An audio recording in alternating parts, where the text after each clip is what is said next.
walafiat. Amin. Dan alhamdulillah untuk pertemuan yang kedua kali ini kita juga diberikan kesempatan silaturahmi kembali dengan Bunda Aisyah Dahlan. Selamat datang kembali, berketemu kembali dengan kami, Bunda Aisyah. Terima kasih, terima kasih banyak Bu Betty, terima kasih semuanya. Mungkin untuk lebih mempersingkat waktu, kami persilakan Bunda untuk mengisi materi kajian kali ini, yaitu What's Next. Silakan Bunda Aisyah. Ya, baik, terima kasih. Bismillahirrahmanirrahim. Assalamualaikum warahmatullahi wabarakatuh.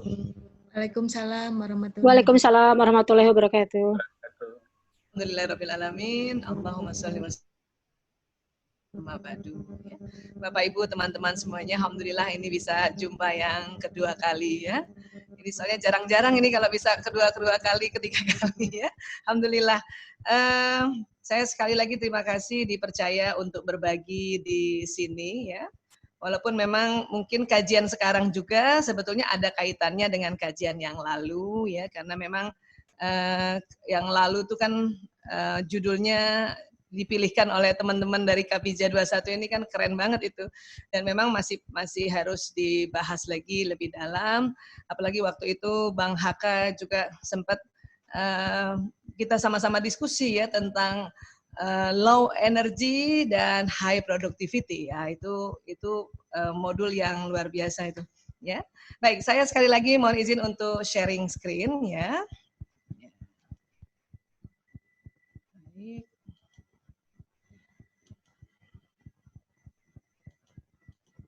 Ya, baik. Jadi lanjutan sebetulnya dari low energy itu adalah so what's next ya.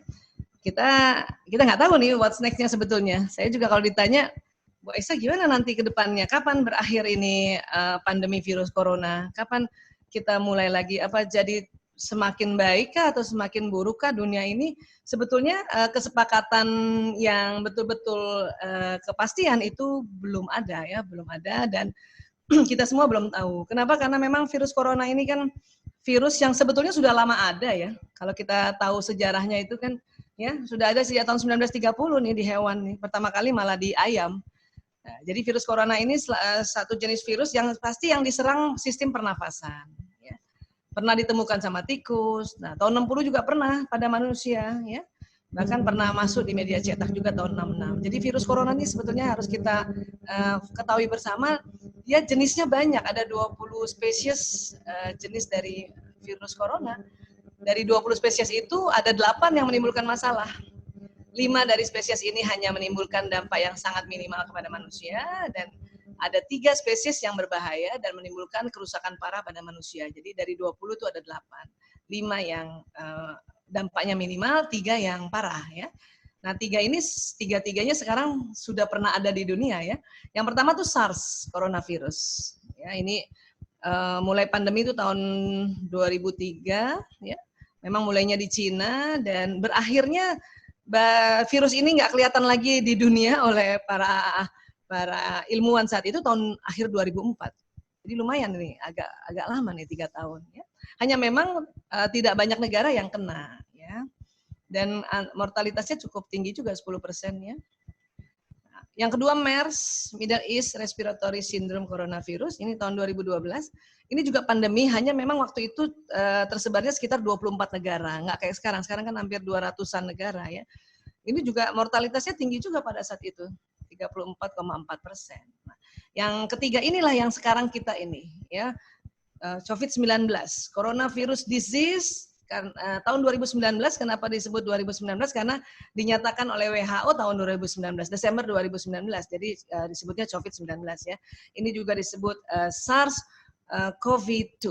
Jadi sekarang inilah yang sedang pandemi. Dan ini nih strain atau virus corona yang jenis spesies ini dia baru. Jadi kita belum tahu detailnya, makanya belum ada pengobatan yang ditetapkan, baru penelitian-penelitian yang dilakukan. Jadi berdasarkan inilah, karena kita nggak tahu juga detail dia punya sifat virus yang terbaru ini, makanya belum ada kepastian sesungguhnya. Ya. Tapi yang pasti itu adalah kita disuruh istirahat, disuruh stay at home. Ya. Inilah yang sebetulnya dengan istirahat itu low energy sebetulnya. ya. Tapi kok bisa ya low energy bisa high productivity? Ya, mari kita bahas pelan-pelan. Jadi pada saat kita belum lockdown atau PSBB kalau di Indonesia ya, belum stay at home, mungkin kita masuk di fase aktivitas. Kita semua senang kerja ya. Jadi menyelesaikan sesuatu pekerjaan memang bisa membuat ketagihan itu. Kenapa? Karena itu tadi, kesinambungan perkembangan pikiran dan aktivitas kita ini membuat fase aktivitas menjadi pengalaman yang benar-benar mengasihkan. Ya. Makanya fase aktivitas itu susah dihentikan. Ya, kita sebelum PSBB ini buat yang semua bekerja, terutama bekerja di luar rumah itu susah berhenti. Saya sendiri susah berhenti. Ya, saya sebagai dokter penanganan narkoba, HIV, dan terakhir LGBT itu susah berhenti karena merasa kalau bisa menyelesaikan sebuah aktivitas itu kita senang sekali, ya, dan mengeluarkan hormon bahagia memang sebetulnya di otak kita, dan itu yang membuat ketagihan. Jadi saya ngurus pecandu yang ketagihan terhadap narkoba, ya, sayanya ketagihan terhadap pekerjaan ini kan gitu. Jadi makanya kita semua ini pada senang banget kerja, ya. Nah, karena susah dihentikan, nah ini dia nih, ya. Kenapa tiba-tiba ya ada sebuah pandemi yang menghentikan sebuah fase aktivitas seluruh dunia? Ini mungkin banyak sekali hikmahnya ya, cuman sedikit saja kita hari ini bincang-bincang tentang salah satu hikmahnya ya. Nah, fase istirahat. Nah, ini. Ya. Sebetulnya orang yang senang kerja, itu kalau ada kata istirahat itu dia anggap nggak produktif nih. Istirahat tuh nggak penting, buang-buang waktu yang sangat mahal. Ya. Nah, ini cara berpikir otak yang kelelahan. Saya juga dulu waktu sebelum PSBB ini, wah, ya kalau suami sudah bilang, sudahlah istirahat dulu, itu langsung rasanya kepala kita, buang-buang waktu ini, ya, ini itu nggak penting, itu nggak produktif tuh kan gitu. Ya, itu berarti kalau ada orang bilang istirahat itu nggak produktif, berarti otaknya lagi lelah itu. Ya, saat ini siapapun kalau ada yang bilang nggak penting itu istirahat, ya buang-buang waktu, itu berarti otaknya lagi lelah, dia lagi kecapean, ya kasihan itu. Ya. Nah, padahal fase istirahat justru menjadi lebih penting dari fase aktivitas, karena istirahat memberi aktivitas derajat bahan bakar yang lebih tinggi. Ya, untuk apa? Ya, untuk aktivitas selanjutnya agar terus berjalan. Jadi istirahat ini rupanya bahan bakar di tubuh kita ini ya itu jadi ya aktif bergerak untuk bahan bakar aktivitas berikutnya. Ini yang kadang-kadang kita ya tidak tahu. Ya. Saya bekerja di dunia kesehatan, saya juga belajar kedokteran, ya. Cuman itu tadi suka lupa kalau istirahat itu sangat penting sebetulnya. Ya. Nah, misalnya sampai di titik ini kita dalam usaha kita menuntaskan sebuah proyek ya. Kita sepenuhnya berada dalam fase aktivitas. Kondisi yang terlalu fokus dan suntuk akan menghasilkan kejenuhan dan memperruwet pola-pola pikiran dalam otak kita. Nah, kalau begitu, tibalah saatnya untuk berhenti dan membiarkan otak kita beristirahat. Nah, ini waktunya berhenti. Ya, makanya para orang-orang sukses yang paham tentang istirahat, apa dia bilang, ayo kita tidak melakukan apapun. Dan ini tidak melakukan apapunnya jadi nggak malu, nggak cuma kita sendiri di rumah, tetapi seluruh dunia. Ya, tentunya ada beberapa bidang yang tidak bisa berhenti sama sekali, terutama itu tadi ya bidang kesehatan. Tetapi itu nanti konsepnya beda lagi. Konsepnya adalah ya orang-orang yang terus bekerja menolong kondisi ini. Ya, itu konsepnya adalah dia pejuangnya, dia sedang jihad. Ya. Bahkan sebetulnya saya perhatikan teman-teman kami yang di IGD, saya perhatikan sekali waktu di awal-awal masih juga bantu untuk piket di rumah sakit ya, bantu carikan APD dan sebagainya. Itu saya perhatikan mereka sempat ya ambil waktu sebentar ya, 10 menit aja untuk duduk, walaupun pakai APD duduk sebentar, istirahat. Nah ternyata itu ya pada saat 10 menit itu diam itu, ya teman-teman itulah ya aktivitas bahan bakar ya mulai dibuat lagi untuk ya para teman-teman dokter ini menjalankan lagi tugasnya. Itu yang bekerja dalam garda depan saja seperti itu, dia sisihkan waktu sedikit. Apalagi kita yang memang ya disuruh istirahat. Suruh istirahat. Nah, cuman nanti kita bicara istirahat itu yang kayak gimana ya. Baik, waktu kajian lalu kita sudah bicara tentang organ otak ya. Saya memang sangat senang dan sangat tertarik dengan ilmu-ilmu tentang otak. Kenapa? Karena memang inilah organ tubuh manusia yang Allah ciptakan, program takdir ada di otak ini. Ya, takdir kita, takdir Aisyah Dahlan itu ada di otaknya gitu. Nah, ini juga kajiannya cukup panjang kalau kita bicara takdir dalam otak ya. Kita sudah tahu waktu itu membahas otak itu ada otak besar, otak kecil ya, ada batang otaknya nanti jalan sumsum tulang ya. Di dalamnya ada ini nih, sel otak nih ya. Ada banyak 100 miliar. Ini saya sengaja ulang-ulang ya karena ilmu yang diulang-ulang insya Allah menambah kefahaman ya. Jadi ini banyak nih sel otak, ada 100 miliar dan satu sel otak ini kerjanya kayak komputer. Ya, kayak komputer yang tercanggih. Jadi berarti ada 100 miliar komputer kita di otak. Dan otak itu awalnya tidak tersambung. Awalnya tidak tersambung. Nanti kita yang sambung-sambungkan. Makanya kalau ada orang bilang, ih otaknya nggak nyambung, itu benar itu. Jadi Bapak Ibu teman-teman kalau ada yang bilang otaknya nggak nyambung, nggak boleh marah ya, bilang betul. Ya, karena aslinya tidak tersambung. Nanti kita yang sambung-sambungkan. Rajin pun kita sambungkan, ya nggak habis-habis nyambungnya itu otak kita ya. Nah ini. Jadi ini potongan dari otak yang tidak terstimulasi, yang tidak tersambung. Ini otak yang rajin distimulasi. Ya. Orang yang rajin berpikir, rajin mendengar sesuatu yang baru, melihat hal yang baru dan sebagainya, itu akan ada sambungan baru. Ya. Tapi uniknya otak juga ada teknik nanti ya bisa menyambung-nyambung dengan otak yang baru. Yang unik juga istirahat itu unik ya. Dulu banyak orang menganggap kalau kita kerja otaknya tersambung. Tapi rupanya penelitian mengatakan kalau lagi istirahat otak juga tersambung, bahkan lebih dahsyat. Nah, ini yang harusnya kita ambil hikmahnya nih. Kenapa kita suruh istirahat seluruh dunia oleh Allah? Berarti selama ini otak kita sudah jenuh berarti. Jadi disuruh istirahat. Ya. Baik. Nah ini dia nih otak kira-kira tersambungnya begini ya. Waktu itu juga mungkin saya sempat bilang ya, tapi nggak apa-apa kita ulang ya. Kalau otak tersambungnya sering maka jadi tebal sambungannya. Nah ini namanya pintar. Ya. Nah kalau ada baru belajar hal yang baru, baru memikirkan hal yang baru, itu tersambung lebih tipis-tipis. Kalau diulang-ulang-ulang, jadi dia tebal. Nah ini potensi kecerdasan dan kepintaran manusia. Makanya manusia bisa menciptakan banyak hal, teknologi, pesawat, kereta api, kapal terbang, bahkan teknologi Zoom ini. Ini teknologi yang luar biasa yang untungnya sebelum pandemi sudah ditemukan, tetapi digunakan oleh oleh perusahaan pada saat itu, belum pada seperti kita ya orang awam gini. Ya, itu hasil dari sambungan-sambungan otak, terciptanya motor pertama kali dulu, terciptanya mobil, ya. Terciptanya semua alat-alat yang membantu kehidupan manusia itu karena sambungan otak ya sang penemunya gitu. Nah kemudian setelah diukur pakai elektroensefalogram ya EEG, otak itu kan ada listriknya. Ya saya ulang lagi, otak ada listriknya. Ya otak itu ada listrik yang berputar. Ya makanya ada istilahnya gelombang energi otak, brainwave energy. Ya. Mungkin kita sudah pernah dengar ada istilahnya gelombang beta, alfa, theta, delta. Ya. Gelombang beta itu putaran di otak kita sekitar 13 sampai 28 siklus per second. Jadi putar dia, putar. Ya. Nah, ini berarti gelombang aktif, kondisi aktif, bekerja di sini. Bermain juga di sini, terutama bermain yang penuh tantangan, main basket, main bola, ya yang ada tantangan, itu di sini. Ya.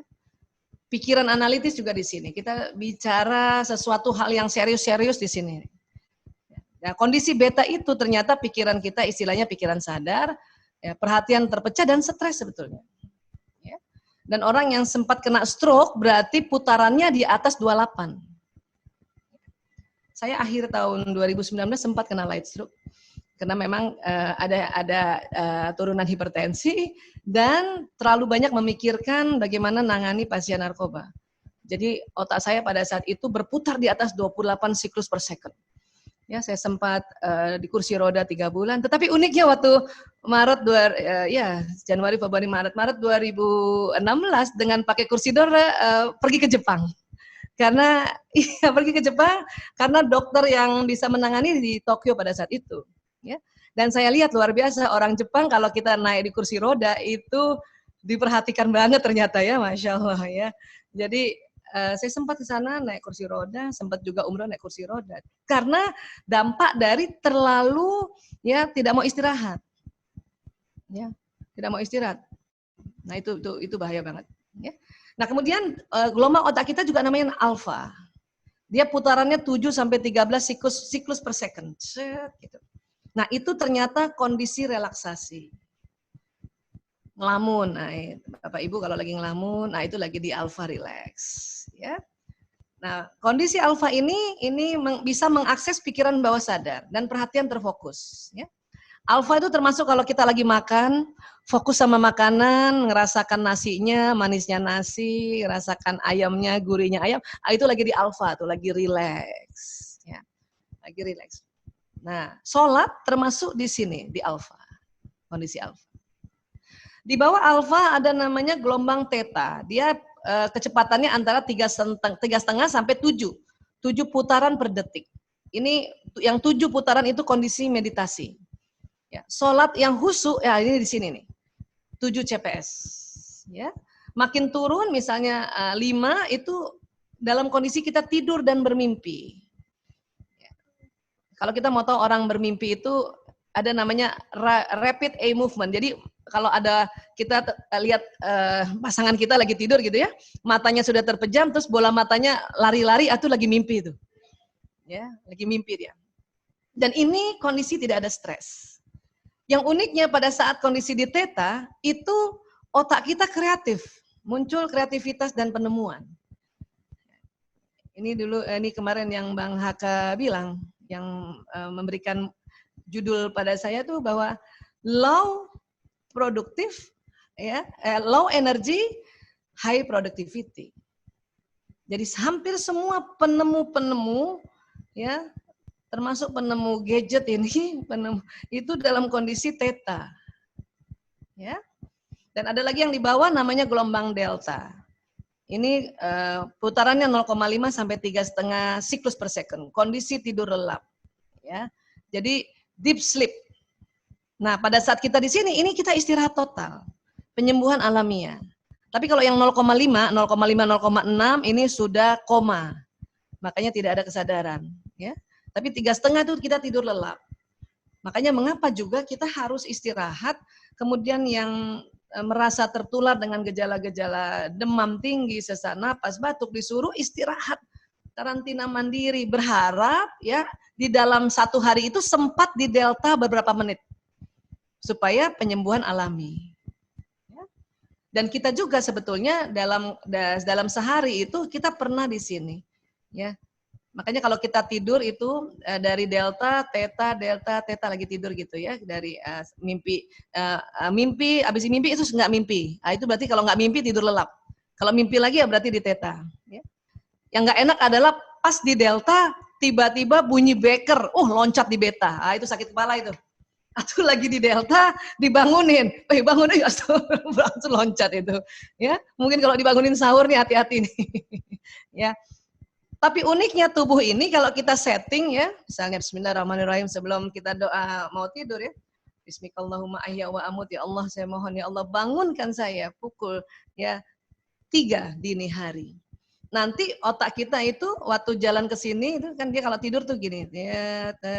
Nah itu dia sudah siap tuh. Sebelum jam 3 dia sudah mulai naik ke atas, naik ke sini, pas jam 3 bangun. Itu kalau kita mau setting tanpa jam beker gitu. Saya biasanya setting dulu jam bekernya dilebihin 3.10 ya, supaya bangun duluan baru bekernya bunyi gitu. Karena kadang-kadang beker itu bisa loncat dari delta ke beta, sakit kepala. Ya, nah inilah makanya kenapa kita disuruh istirahat. Mudah-mudahan kita ada di kondisi rileks atau di theta di sini ya untuk punya kreativitas sehingga nanti entah pas selesai ini PSBB kita ya punya banyak hasil-hasil dari kreativitas waktu kita istirahat. Sekarang aja orang sudah mulai banyak kreativitas nih, macam-macam yang bisa dilakukan untuk bantu orang lain. Ya, Saya juga waktu di awal-awal itu nggak bisa bikin apa-apa. Waktu berapa bulan yang lalu ditetapkan nggak boleh kemana-mana, ya saya nggak bisa apa-apa, ya diem aja di rumah. Ya. Tapi langsung menikmati istirahat. Alhamdulillah istirahat gitu ya. Kenapa? Kalau dulu harus sakit dulu baru istirahat 3 bulan. Sekarang sehat istirahat berarti kan menyenangkan. Kalau dulu sakit istirahat, aduh, ya itu repot banget. Tapi sekarang sehat istirahat dulu. Kenapa? Kita diharapkan dalam 1 hari sekian menit ada di sini dan ada di sini, ya.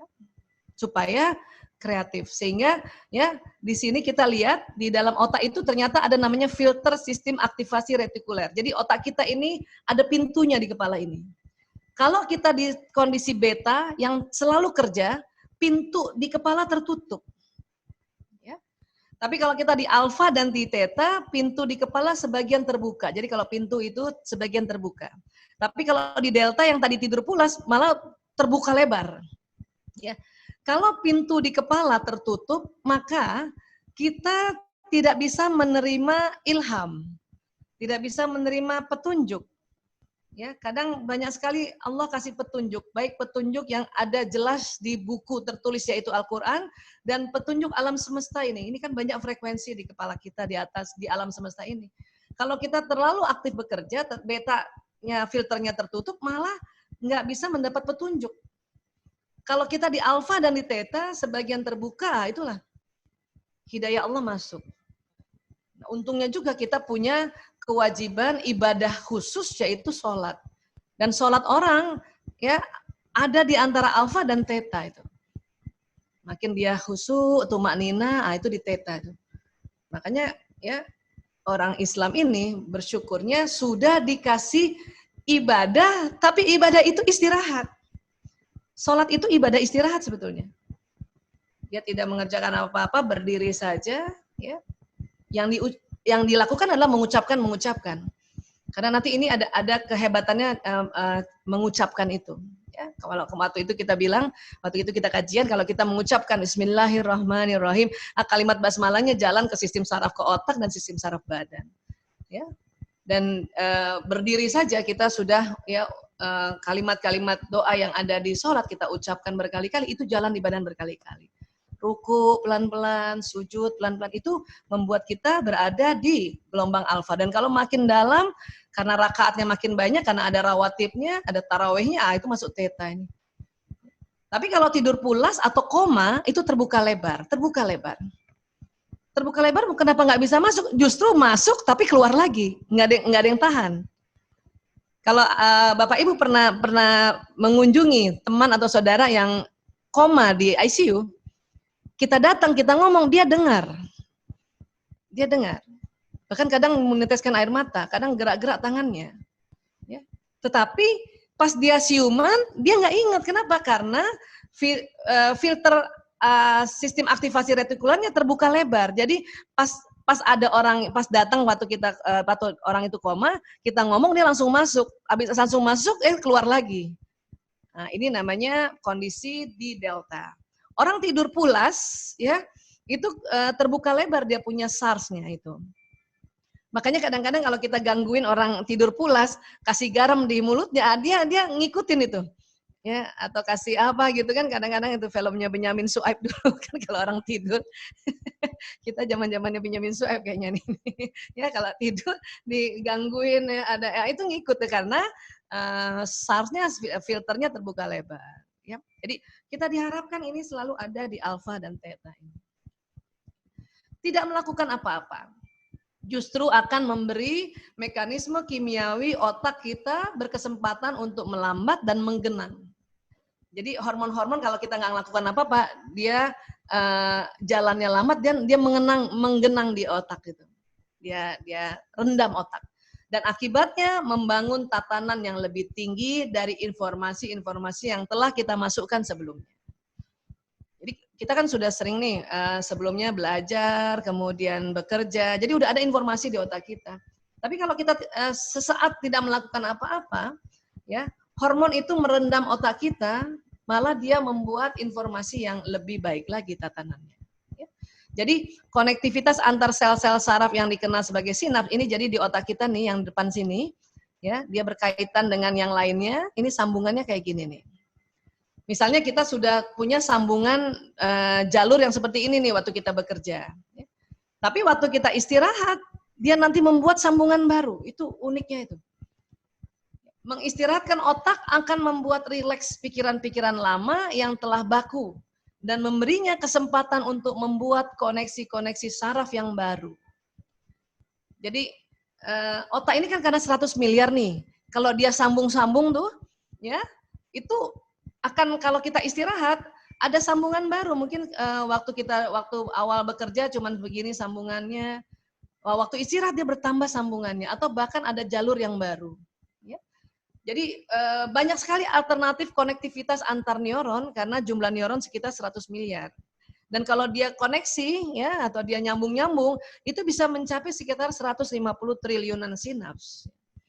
Nah, makanya kenapa kita jadi kreatif karena kita tenang dulu di gelombang alfa dan theta, tersambung sendiri nih. Dia tersambung sendiri. Makanya nanti memunculkan kreativitas. Ya, munculkan kreativitas. Harus ngapain nanti ya? Harus ngapain. Nah, cuman karena pandemi virus corona ini memang virusnya sangat bahaya dan dia punya sifat yang baru, tentunya bisa jadi di rumah kita pun juga sudah tertular nih. Kita nggak tahu. Ya kenapa kita nggak bisa tahu kapan selesainya? Karena data-datanya nggak akurat selalu. Ya, kenapa? Karena virus ini ada yang bergejala, ada yang tidak gitu. Jadi nggak ketahuan. Siapa tahu di rumah kita sudah ada nih beberapa virus masuk di rumah kita gitu kan. Nah, makanya istirahatnya cukup panjang. Berarti ya otak kita mau dibuat oleh Allah untuk terjadi kreativitas baru, penemuan-penemuan baru. Ya, entah apa itu. Kalaupun kita tidak bisa merubah dunia, tetapi kita merubah dunia kita dulu sendiri. Ya itu tadi kita punya ya ide-ide. Orang-orang yang gila kerja berusaha menghasilkan ide-ide kreatif, ya itu karena mereka tidak tahu rahasia tentang ide-ide cemerlang orang-orang yang sukses di dunia. Bill Gates itu menemukan Microsoft itu dalam keadaan istirahat. Ya. Jadi kalau ada orang gila kerja dan menganggap kalau kita kerja nih akan ada ide-ide kreatif, itu ternyata ya keliru. Jadi rahasianya tentang ide-ide cemerlang orang-orang yang sukses di dunia itu dilakukan dalam keadaan istirahat. Orang-orang yang gila kerja terikat dengan rutinitas yang menekan, ya, dan suntuk dengan detail-detail yang nggak penting. Ya. Dan dengan menolak istirahat, mereka bukan hanya kehilangan perspektif, tetapi juga menghilangkan kesempatan otak untuk mengungkapkan keajaiban kosmik. Jadi di otak manusia ini ada keajaiban kosmik, keajaiban yang besar sebetulnya. Kenapa? Karena itu tadi potensi ya 100 miliarnya neuron untuk menjadi triliunan sambungannya. Penemuan-penemuan itu kan karena penemuan tersambungnya sel-sel di otak kita gitu. Nah ini tadi koneksinya jadinya membuat sirkuitnya jadi secara khas gitu ya. Sangat penting bagi kita untuk berhenti dan mengambil jarak dari fokus utama kita dan melakukan hal-hal yang lain. Maka istirahatlah selama 1 hari, 1 jam, 20 menit, atau berapapun. Ya. Nah, sekarang saya sedang berhenti untuk tidak pikirkan terlalu banyak pasien narkoba. Walaupun pasien kami tidak bisa dipulangkan, narkoba ini bahaya. Ya, jadi pasien kami di rumah sakit ada ratusan, di panti rehab juga ada puluhan, itu nggak bisa kami pulangkan. Kenapa? Karena bandar narkoba lockdown. Ya. Tetapi saya harus ambil beberapa saat ini untuk istirahat. Ya. Ambil jarak. Sekarang saya nggak datang lagi ke rumah sakit, tapi di awal-awal masih datang ke rumah sakit. Sekarang saya betul-betul berhenti di rumah saja. Ya. Untuk ini tadi, untuk istirahat. Ya. Dan ya itu tadi, maunya berapa lama gitu. Ya, 1 jam kah, 20 menit. Tapi itu rutin tiap hari. Ya, 20 menit kah atau berapa. Nah, maksudnya apa nanti kita lihat ya, maksudnya apa yang bisa kita bikin ya. Dengan selalu mencoba tenang dalam aktivitas sehari-hari akan memberikan dampak yang luar biasa. Kita kalau istirahat jadi bikin tenang ya. Ketenangan akan membuat peka persepsi kita, mempertajam pikiran, memperluas kesadaran, memperkuat intuisi, meningkatkan kesehatan, kondisi emosional stabil, dan vitalitas meningkat, dan banyak lagi keberuntungan lainnya. Ya. Nah itu tadi, jadi kalau kita tenang dulu, istirahat dulu 5 menit kah per hari, atau 10 menit kah per hari, 20 menit kah per hari, maka ya terjadi sambungan di otak ini, dan nanti dia akan memberikan informasi pada badan kita ini untuk melakukan ya apa ide kreatif tadi. Ya. Allah Subhanahu wa taala menciptakan setiap makhluk berlapis-lapis. Lapisan yang paling jelas adalah permukaan kita ini yang kita lihat dengan panca indera ya. Tentunya makin ke dalam ini udah makin organ kita nggak bisa lihat dengan panca indera. Kita harus dibantu dengan X-ray. Tapi yang kita lihat ini tangan kita, kulit kita, wajah kita, semua kaki, ini lapisan yang paling permukaan. Jadi Allah berlapis-lapis, ya. Setelah itu ada lapisan kulit, kulit aja berlapis-lapis, kulit berlapis-lapis. Kemudian ada nanti ya lemak, lemak juga berlapis-lapis. Baru kemudian pencernaan, organ-organ dalaman ini ada pencernaan, respirasi, kardiovaskuler, ya, dan sistem vaskuler, pembuluh darah, tulang dan sebagainya, lapisan-lapisannya. Makin dalam lagi itu nanti ada sel, Makin dalam lagi nanti ada DNA. Ya. Jadi di balik lapisan permukaan terdapat lapisan-lapisan yang makin lama makin halus, subtil. Ya. Nah, setiap benda terdiri dari molekul, dan molekul terdiri dari atom, nanti atom terdiri dari partikel-partikel subatom. Di level subatom inilah terjadi hal yang sangat misterius, alam yang padat lenyap. Partikel-partikel subatom berubah menjadi gelombang-gelombang yang menjadi dasarnya medan. Jadi di dalam kita tuh paling dalam sekali justru gelombang. Ya, waktu itu kita sudah bahas, sekarang kita perdalam lagi. Supaya apa? Saya berharap teman-teman di Kapija 21 ini bisa mempunyai power yang luar biasa. Saya jarang bahas ini di kelompok-kelompok lain. Ya, saya sengaja pilih di Kapija ini untuk ya makin dalam bahwa kita nih di level subatom ini ternyata gelombang, ya. Dan gelombang itu berlapis-lapis, Ada eterik, astral, kausal, dan spiritual. Dia berlapis-lapis. Itu di dalaman kita. Dan setelah di dalaman dia keluar. Partikel gelombang atau paket gelombang atau istilahnya vibrasi kuanta adalah lautan potensi tak bertepi. Ya, terutama ini gelombang spiritual ini nggak ada ukurannya ini, bisa nembus kemana-mana ini. Vibrasi kuantum yang tak terlihat, level yang paling kuat dibanding level-level lain. Ini energi ini level paling sinyal ini, gelombang elektromagnetik ini adalah level terkuat dibanding level-level tubuh yang lainnya. Ya, dia tak bertepi dan ini kita ada. Selama manusia masih hidup, gelombangnya itu ya terjadi vibrasi, terjadi partikel gelombang atau paket gelombang. Ya.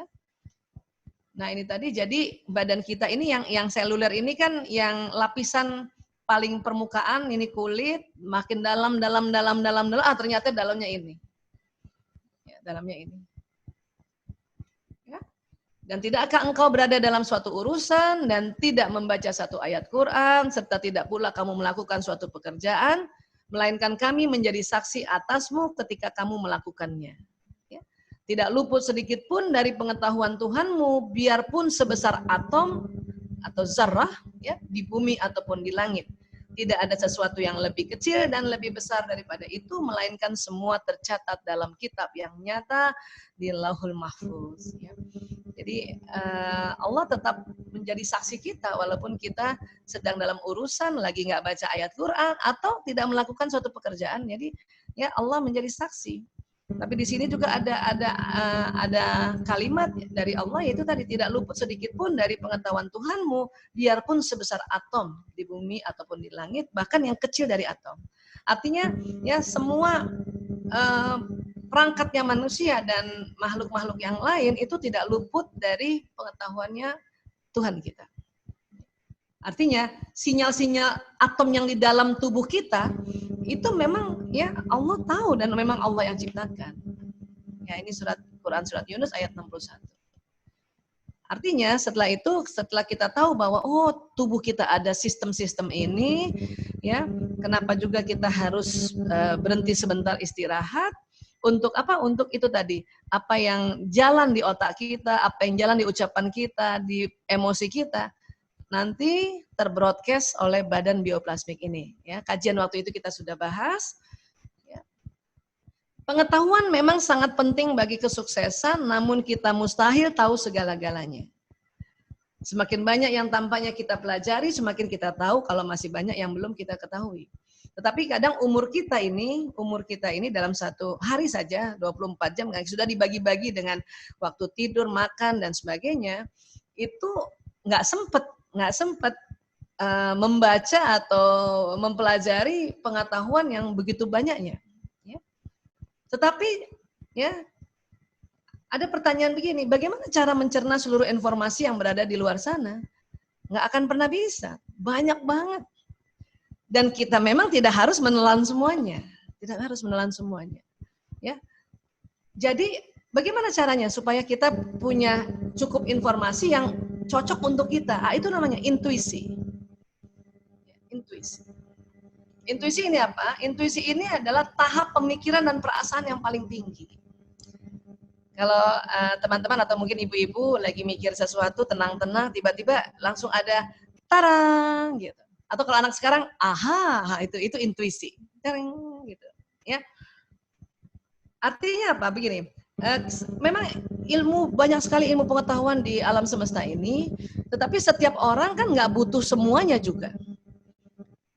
Saya sebagai seorang dokter dan kemudian saya sebagai seorang istri, sebagai seorang ibu 5 anak, dokternya juga narkoba, tentunya intuisi yang nanti saya ambil atau saya serap ini, ilham yang saya serap, yang cocok dengan pekerjaan saya, yang cocok dengan status saya sebagai istri dan sebagai ibu 5 anak, ya, sebagai kakak sepupu dari adik-adik sepupu, ya, sebagai cucu dari kan gitu.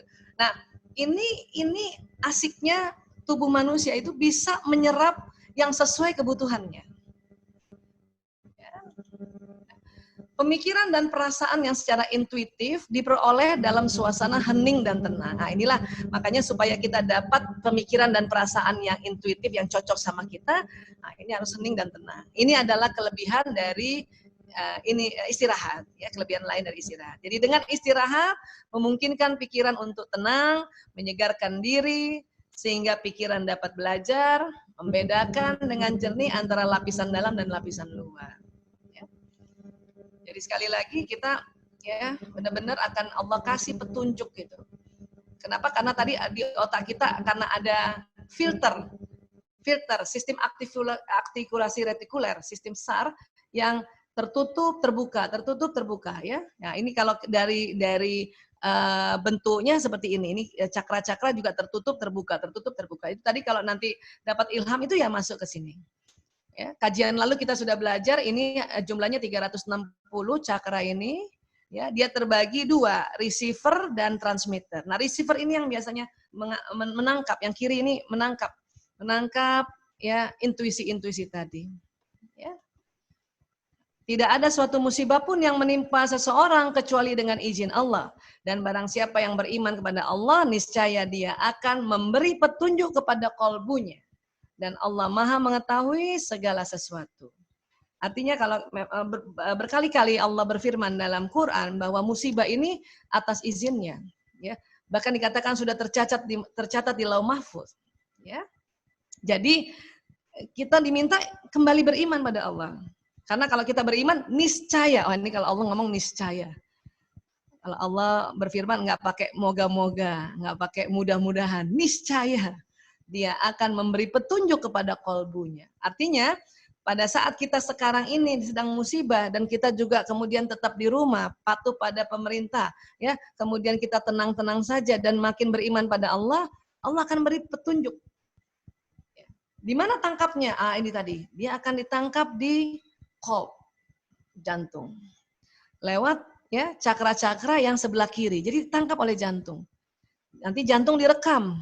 Ya, kan kita tahu jantung itu ada otaknya jantung nih. Penelitiannya tahun 91 sampai tahun 2000 ya, jantung ada otaknya nih. Jadi merekam nanti tangkapan itu. Jadi yang bisa nanti tangkap jantung, nanti kadang jantung memberi informasi ke otak. Ini dapat petunjuk ini nih. Ya, karena di otak juga ada sistem neuronnya. Justru ini sel otak yang ada di otak. Ya, di jantung juga ada ternyata 40.000. Jantung dan otaklah ini organ yang bisa menerima ya, intuisi atau menerima ilham, menerima petunjuk, menerima hidayah. Nah, bisa menerima kalau kita lebih sering dalam keadaan tenang, lebih sering dalam keadaan tadi istirahat, ya, tidak gerasa-gerusu, ya. Baik, sekarang kita ada belajar terakhir ini, nanti kita sama-sama membahas ya. Baik, jadi tadi kan kita tuh kita nih benda nih sebetulnya ya, badan kita nih benda, ya. Nanti terdiri dari molekul-molekul nih badan kita, kemudian terdiri dari atom. Ya, dan atom ini terdiri dari partikel. Nanti setelah itu partikel dia terdiri dari kuanta. Unsur yang paling besar di tubuh manusia itu perasaan. Karena perasaan itu kan ada di otak. Kajian lalu kita sudah belajar tentang otak emosi, ya. Perasaan. Kemudian perasaan ternyata membentuk pikiran. Dan ini memang tidak tampak karena dia bermainnya di dalam otak. Ya. Perasaan dan pikiran membentuk tindakan. Tindakan membentuk kebiasaan. Kebiasaan membentuk karakter. Dan karakter membentuk nasib. Ya. Kalau kita merasa, nasib kita kok buruk banget ya, itu berarti perasaannya terlalu banyak yang buruk. Maka langsung secara kuantum, nah ini namanya kuantum. Kuantum itu percepatan. Secara kuantum kalau ada orang merasa nasibnya buruk, itu langsung betulinnya dari perasaan. Bukan betulin karakter atau kebiasaan, bukan. Perasaannya dulu dibetulin. Perasaannya dibetulin. Kemarin kita sudah belajar kalau kita Allah uji kita sedikit rasa sedih, sedikit rasa takut, ya, kemudian rasa kehilangan harta, jiwa dan buah-buahan, ya, di dalam Al-Baqarah 155 156 itu kita diminta untuk innalillahi wa inna ilaihi rajiun. Nah, itu yang harus diulang-ulang ternyata. Selama ini kita sudah ucapkan innalillahi wa inna rajiun, tetapi sesekali saja. Ternyata itu power banget itu. Itu kalimat yang datangnya dari langit. Yang Allah ajarkan langsung pada manusia untuk disebut. Makanya waktu perasaan kita banyak buruknya, takut, kehilangan dan sebagainya, ini perasaan ini betulin dulu. Sudah diajarkan oleh Allah. Ucapkan innalillahi wa inna rajiun. Itu tanda-tanda orang bersabar. Dan itu kabar gembira. Sehingga kalau nanti perasaannya sudah diatasi dengan kalimat innalillahi wa inna rajiun, kemudian kita tambahkan dengan kalimat-kalimat zikir lainnya, terutama istighfar, maka pikirannya akan positif. Perasaan dan pikiran positif itu akan memunculkan tindakan positif. Tindakan-tindakan positif yang kita lakukan setiap hari menjadi kebiasaan. Kebiasaan ini apabila dilakukan setiap hari menjadi sebuah karakter, ya, spesifikasi kita, speknya kita, ya. Oh, dia orangnya memang lembut, orangnya dia baik hati, itu jadi karakter kita, sudah jadi ya spesifikasinya ya, speknya ya. Nah, kalau karakter kita positif, tentu nasib kita juga positif. Berarti kalau karakter kita baik, berarti nasibnya baik. Ya, ini adalah teknik cepat untuk kita merubah nasib. Ya, langsung lihat perasaannya apa gitu, karena itulah yang terjadi. Nah, untuk menangani perasaan tentunya harus ada waktu sedikit, kita sisihkan 5 menit kah, 10 menit atau 20 menit. Memang paling bagus 20 menit. Tenang dulu. Ya, betulkan perasaannya. Astagfirullahaladzim, astagfirullahaladzim. La haula wala quwata illa billah. Ya. Nah, ini tadi kita ingat ya, waktu kajian lalu di otak kita ada otak limbik, otak emosi ya, yang di tengah ini ya, masih ingat? Nah, ini dia nih. Nah, ini yang menentukan perasaan nih. Kenapa dia menjadi sangat penting? Karena dia intinya otak. Nah, itulah yang waktu itu kita bilang ini otak mamalia dan ini otak reptil. Kalau kita ucapkan inna lillahi wa inna ilaihi rajiun, nah ini langsung teratasi. Nah, kalau ini teratasi, pikiran kan yang di depan sini nih. Maka pikiran juga ya yang terakses pikiran baik. Ya, ini unik nih pikiran, memori banyak di sini nih, kenangan-kenangan di sini nih, kenangan-kenangan di sini, ya. Dan lucunya kalau emosi kita negatif, yang terakses kenangan lama yang negatif. Misalnya kita lagi kesel sama suami, ya. Itu yang teringat nanti memori-memori kekesalan sama suami itu yang nyala, ya, neuron-neuron yang menyimpan memori tadi itu terakses dia, nyala itu. Jadi kita ingat lagi, emang dari dulu dia selalu begini banget, gak pernahnya dia begitu, ingat ya. Suami datang mukanya rata 10 menit. Laki-laki tuh mukanya rata 10 menit memang. Cuman karena kita gak punya ilmunya, kita jengkel, kita kesel, Ya, kita ingat, langsung kita ingat yang lama-lama. Emang dia dari awal tuh selalu aja kalau pulang kantor mukanya rata. Nanti kita ingat lagi, bapaknya juga begitu. Muncul lagi. Nah, itu tadi. Kenapa? Karena memori ingatan, memori pengalaman tuh di sini, di depan sini. Baik yang positif maupun yang negatif. Di depan sini. Ya, di depan sini. Kalau ilmu paling depan lagi ya. Waktu itu kita belajar kan ilmu kita paling depan banget, prefrontal cortex. Pengalaman di sini di frontal. Nah, sekarang kalau otak emosi ini gembira, ya lucunya ya, yang gembira nanti dia tersambungnya dengan memori yang gembira. Kalau kita misalnya sudah ya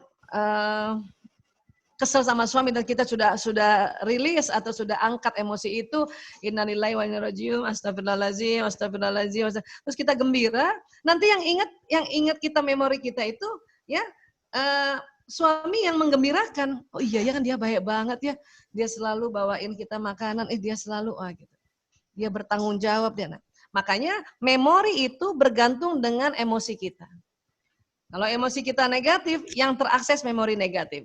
Kalau emosi kita positif, yang terakses memori positif. Nanti antara emosi, memori, pengalaman dan ini intelektual, nah ini akan terjadi sambungan-sambungan lagi. Ya. Nah, itulah makanya kalau perasaan sudah positif, maka pikiran positif, perasaan dan pikiran membentuk ya tingkah laku. Nah, itu tadi membentuk perilaku. Kenapa? Karena dia jalan di sistem saraf. Ya, gembira, terus pikirannya juga bagus ya, memikirkan hal-hal yang baik-baik, yang gembira, jalan. Akhirnya tingkah laku ini, perilaku ini melakukan hal yang baik. Karena perilaku selalu melakukan hal yang baik menjadi kebiasaan yang baik. Karena kebiasaan yang baik itulah kebiasaan positif, makanya jadi karakter positif dan akhirnya nasibnya juga positif. Ya. Dan tentunya supaya perasaan kita tidak terganggu dengan kondisi sekarang yang banyak berita-berita simpang siur, Allah sudah ajarkan pada kita dalam surat Al-Hujurat ayat 6.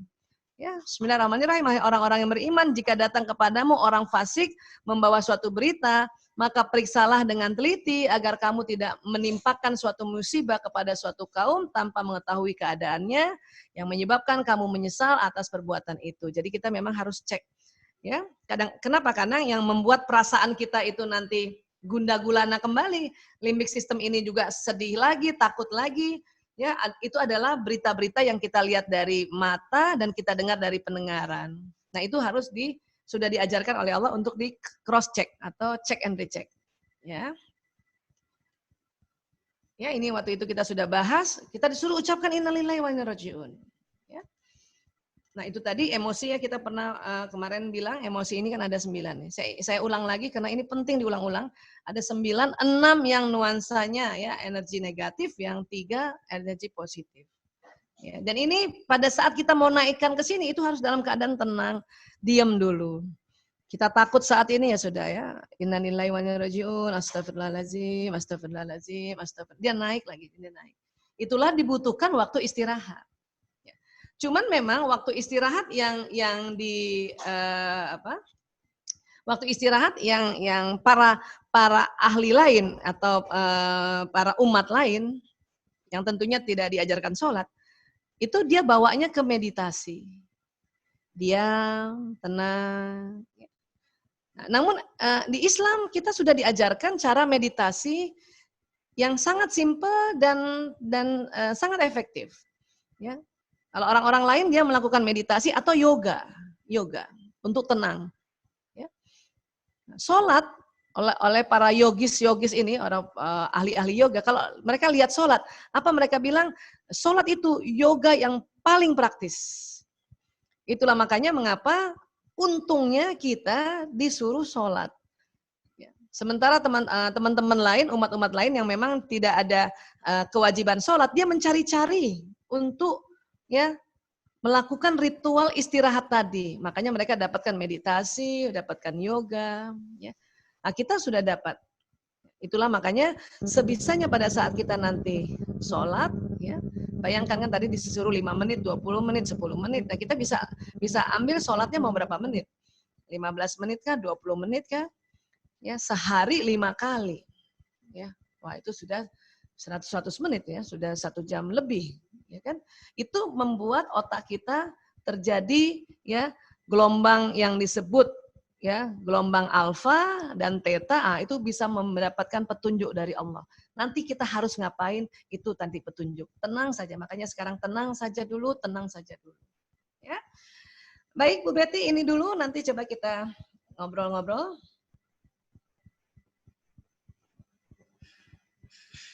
Baik, terima kasih Bunda. Mungkin sambil menunggu beberapa yang akan menanyakan, sangat menarik sekali kajian kita kali ini, yaitu kajian yang terima kasih sekali lagi kepada Bunda, karena materi yang diberikan ini sangat eksklusif untuk kami, berkaitan bahwa sehingga kita juga bisa mempunyai power yang luar biasa, sehingga tidak luput sedikit pun dari pengetahuan, dan Tuhan yang mengetahui sampai sekecil apapun ya di dalam otak kita, semuanya itu kita mengetahuinya. Karena saya berharap ini jadinya Bu Betty, saya berharap teman-teman di Kapija 21 ini, karena memang tentunya teman-teman yang pernah belajar di negeri Jepang kebanyakan ya, mempunyai mind setting yang lebih terbuka ya, dan saya berharap sebetulnya kalau kita sama-sama ini tenang dulu, artinya kalau istirahat kita adalah sholat tadi, sebisanya itu tadi pas waktu kita sholat, setelah itu kita berdoa, dan semuanya kalau bisa membayangkan perekonomian kita jadi sangat bagus setelah pandemi ini, atau bahkan sedang pandemi ini. Amin, amin. Jadi sebisanya nih kita kumpul ini, ya sinyal-sinyal kita membawa pesan itu gitu, karena itu yang terjadi sebetulnya. Atau kalau kita sedang misalnya ibu-ibu nih ya, sudah namanya ibu-ibu di Ramadan banyak banget kegiatannya ya. Setelah sholat berhenti sebentar, 5 menit, 10 menit. Tenang dulu, pikirin bahwa ya kita lupakan itu pandemi, lupakan pekerjaan-pekerjaan dapur, pikirkan ya. Terus kita memvisualisasi, membayangkan ya bahwa rezeki datang terus. Anak-anak tetap sehat, itu membentuk sambungan di otak ini, sambungan baru. Dan nanti sambungan baru itu keinginan tadi kita lewat istirahat dan kita memvisualisasikan, itu nanti jalan di badan ini. Kok bisa terjadi? Karena itu tadi didorong oleh sinyal ini. Lapisan yang terkuat dari tubuh kita didorong dia dan dia tarik. Entah gimana, pokoknya itu udah jalannya Allah. Ya anak-anak satu rumah sehat walafiat, kita juga sehat, rezeki ada aja. Masya Allah. Kalau kita belum bisa rubah dunia, ayo kita rubah dunia kita dulu di rumah ini. Saya berharap gitu loh. 3M dulu ya Bunda ya, mungkin ya, dari berawal dari diri kita sendiri, dari lingkungan kita sendiri, dan mulai hari ini, mulai saat ini yang mungkin Bunda ya. Ya, ibda binafsik ya, mulai dari diri sendiri. Kenapa? Karena nih luar biasa, alam semesta ini saking banyaknya hartanya di alam semesta Allah ciptakan. Berjuta-juta, beratusan juta orang pun yang narik nggak habis kekayaan alam semesta, dan nggak salah tarikannya gitu. Misalnya Bu Betty ya dengan ada berapa orang di rumah gitu ya, Ibu Betty tenang, kemudian membayangkan yang baik-baik, dan itu yang ditarik yang itu tuh, jadi nggak bakal kesambung ke orang lain di samping kita tarikannya. Itu kekuatan tarikan itu. Ya, nggak salah gitu. Jadi rezeki nggak bakal salah turunnya. Masya Allah. Berarti kalau kita juga mengharapkan anak-anak kita soleh dan soleha juga bisa dengan sejenak seperti itu. Iya, kita tenang ya. Apalagi kalau habis sholat itu gelombangnya sudah di alfa dan sedikit lagi di theta. Habis kita istighfar ya kan. Sebetulnya doa itu adalah ya permohonan kita itu yang terjadi nantinya. Cuman karena terlalu terbiasa, kita doanya buru-buru. Ya, Rabbana atina fid dunya hasanah wa fil akhirati hasanah wa qina azabannar. Itu saja. Kalau pelan-pelan kita ucapkan sambil kita bayangkan Rabbana atina fid dunya hasanah di otak kita ini, ya, kita bayangkan anak-anak semua penuh kebajikan ya, ekonominya juga baik, kesehatan itu nanti berjalan di badan kita itu. Dan didorong oleh sinyal kita, maka itu yang akan ditarik.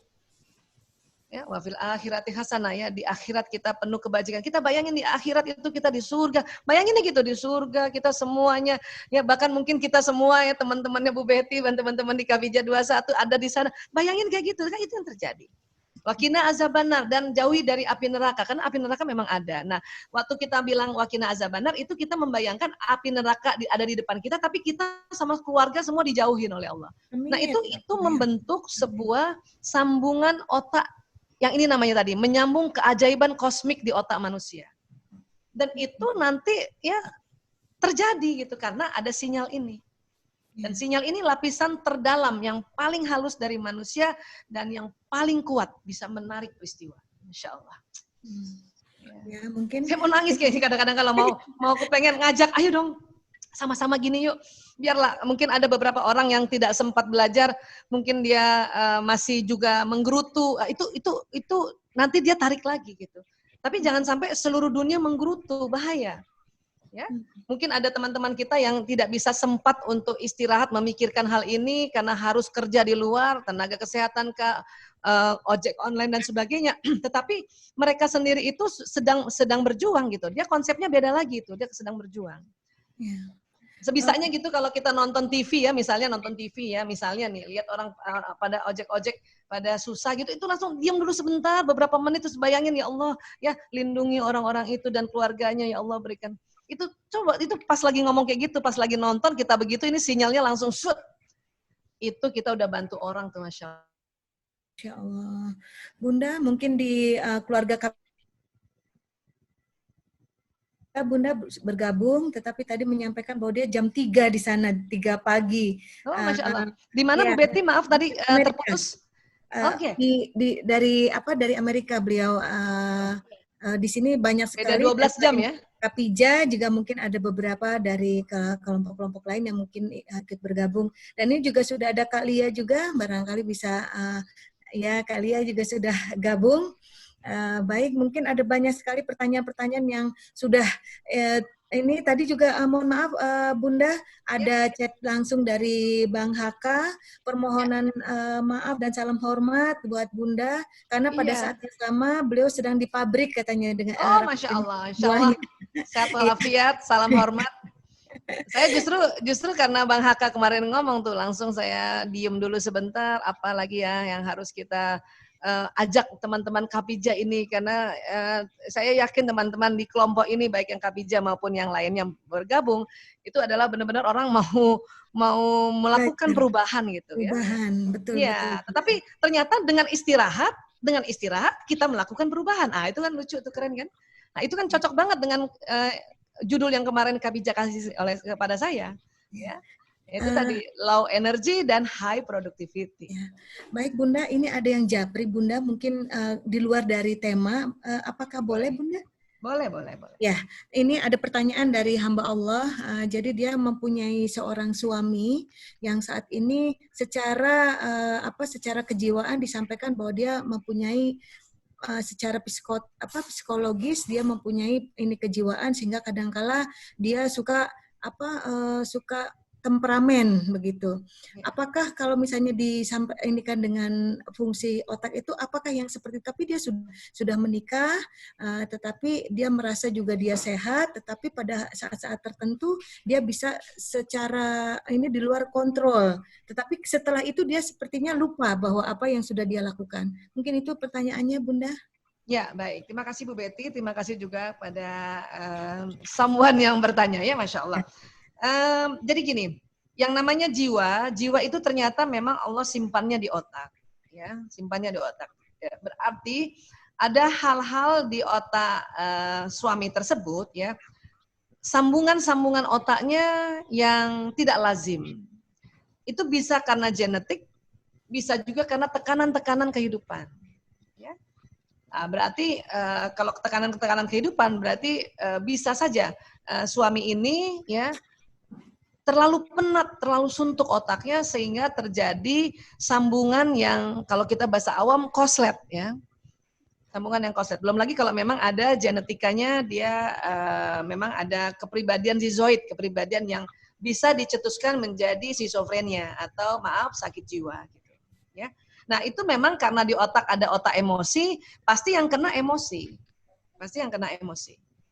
Ya. Nah, sekarang kalau pertanyaannya, kalau belum sampai mencelakakan diri atau orang lain, ya mungkin ya kita ajak dia untuk tenang saja gitu ya, atau kita ngobrol, temani dia.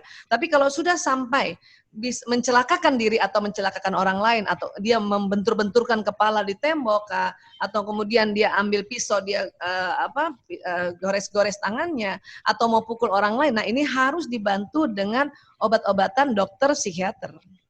Kenapa? Karena terjadi kalau listrik yang loncat-loncat yang tidak karuan di otak, itu zat kimia, hormon yang ada di otak, termasuk hormon bahagia, itu lama-lama berkurang. Ya, dan tidak seimbang. Makanya kalau dikasih obat-obatan dokter, terutama dokter dari dokter kesehatan jiwa atau psikiater, itu dia membuat hormonnya itu seimbang dulu di otak.